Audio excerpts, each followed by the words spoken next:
Hello and welcome. I'm Vincent Makori, and this is Africa 54. The suspected ringleader of the 2012 attack on the U.S. diplomatic compound in Benghazi, Libya, is headed to the United States to face justice. VOA's Jeff Seldin reports from the Pentagon.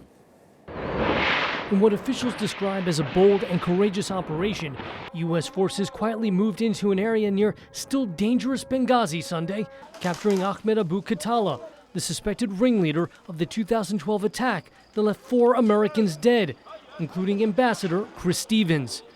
U.S. President Barack Obama hailed the mission during an appearance in Pittsburgh. It's important for us to send a message to the world that when Americans are attacked,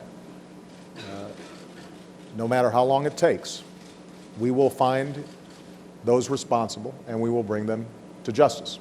For years, U.S. lawmakers have called for those responsible to be held accountable, wondering out loud why key suspects, including Khatallah, seem to be able to walk free and even talk to journalists. On Tuesday, State Department spokeswoman Jen Psaki tried to deflect the criticism. Again, there are a range of factors that are taken into account in terms of the right timing for operations along these lines. The president made a decision with the support of the national security team about the timing, and obviously it was successful. Officials say Khatallah is now on his way back to the U.S., where he'll face terrorism charges in a criminal court. But already, that's bothering some members of Congress, including Senate Minority Leader Republican Mitch McConnell. There has been a tendency in this administration, as you know, to treat this like a law enforcement matter. Read them their rights and get them a lawyer. I hope they're not doing that. The most valuable thing we can get from this terrorist is information. In response, White House officials issued a statement saying the criminal justice system, quote, has repeatedly proven it can successfully allow us to gather intelligence.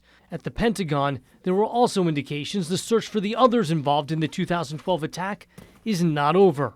Pentagon spokesman Rear Admiral John Kirby. We made no secret of the fact that we're going to continue to pursue those who do Americans harm, including those who were involved in the attacks in Benghazi. More than 2 years later, images of the attack still burned into the American psyche.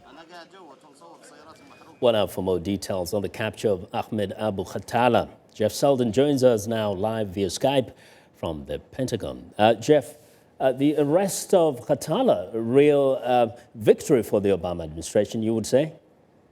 It is a victory, and it's one that many Americans and many lawmakers have been calling for quite some time. Ever since the attack on the diplomatic compound in Benghazi, lawmakers and the families of those who were killed have been demanding justice. And there are still questions as to why it took so long to go in, find Abu Khatallah, and bring him back so he could face justice. The administration officials here at the Pentagon say it wasn't a simple mission, that it required a lot of bravery, a lot of planning in order to carry it out as they did without any injuries or any casualties, both to the military team and the other legal officials who went in there to get him, as well as no injuries to any civilians or bystanders. Yes, now talking about justice, you know, this was a purely military operation, but when he gets here, it's going to be handled by the Justice Department, a civil court possibly. Now, something that is not so good for purposes of collecting the most beneficial information. Why is that so?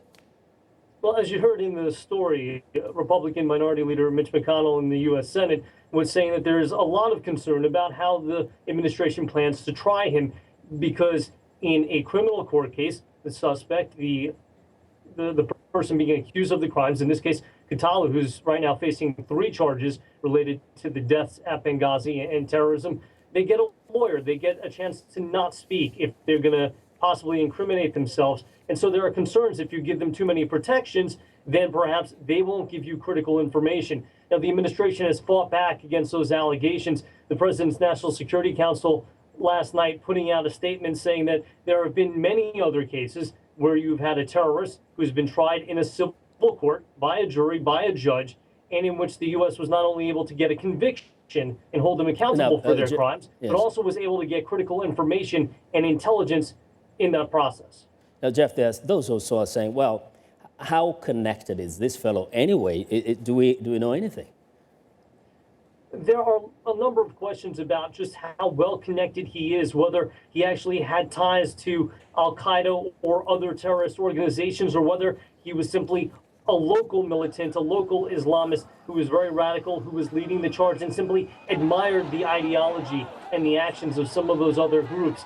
And that's one of the things that during the investigation process, right now he's being brought back on a ship to the U.S., where presumably he's being questioned, he's being interrogated, whether it's by law enforcement officials or military officials. The Pentagon and the White House aren't saying right now, but they're trying to get that information to get a fuller picture. There have been so many theories and so many thoughts about just what happened in Benghazi, whether it was a movie that had been causing quite a stir in the Muslim world that upset people, that caused them to riot, or whether it was part of a larger terrorist plot.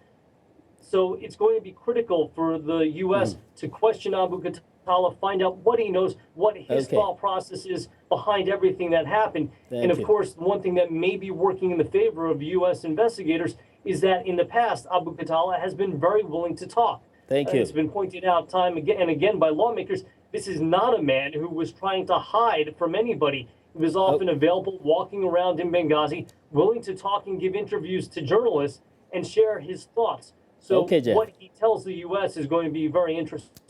Thank you. Thank you very much, Jeff. A lot to talk about.